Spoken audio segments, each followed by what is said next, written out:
आज से करीब 800 साल पहले जब जंग के मैदानों में घोड़ों की टापों और फौलाद के टकराने की आवाजें गूंजती थीं, तब एक ऐसी तलवार ने जन्म लिया जिसने तारीख का रुख बदल कर रख दिया।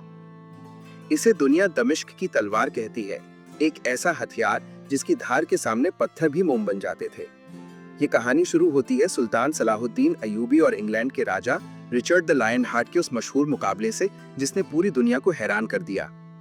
राजा रिचर्ड ने अपनी भारी कुल्हाड़ी से एक पत्थर के 2 टुकड़े किए जो उसकी ताकत का नमूना था, लेकिन सुल्तान ने अपनी म्यान से एक नीली चमक वाली पतली तलवार निकाली और हवा में उड़ते रेशमी रुमाल को सिर्फ उसकी धार पर छुआ कर 2 हिस्सों में बांट दिया।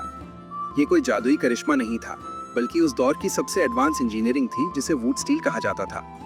हैरानी की बात यह है कि इस फौलाद का कच्चा माल सीरिया में नहीं बल्कि प्राचीन भारत की भट्टियों में तैयार होता था। भारत के लोहार लोहे को मिट्टी की छोटी छोटी कुपियों क्रूसिबल्स में बंद करके महीनों तक तपाते थे।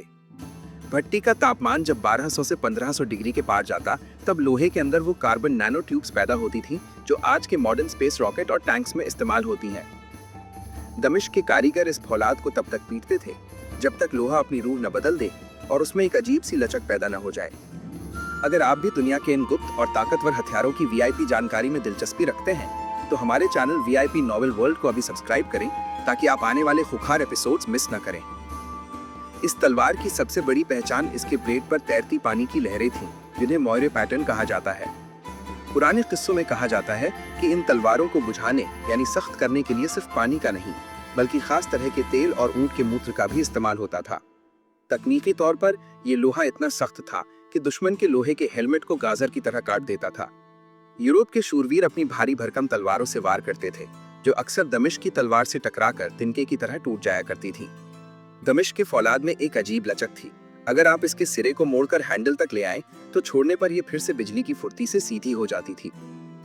यही वजह थी कि सलीबी जंगों में यूरोप के योद्धा इस तलवार को किसी शैतानी या रूहानी ताकत का काम समझते थे। उस दौर में एक दमिश्क तलवार की कीमत एक छोटे गांव की पूरी दौलत के बराबर हुआ करती थी। लेकिन 18वीं सदी के बाद अचानक इस फौलाद को बनाने का राज हमेशा के लिए मिट्टी में मिल गया। आज के मॉडर्न वैज्ञानिक और लैब में बैठे इंजीनियर्स भी वैसी तलवार दोबारा नहीं बना पाए। शायद वो खास लोहा उन खानों से हमेशा के लिए खत्म हो गया, या फिर वो गुप्त फॉर्मूला उन पुराने उस्ताद लोहारों के सीने में ही दफन हो गया। आज ये असली तलवारें लंदन के वॉलिस कलेक्शन और तुर्की के टोपकापी पैलेस जैसे म्यूजियम्स में कड़ी सुरक्षा के बीच रखी हुई हैं।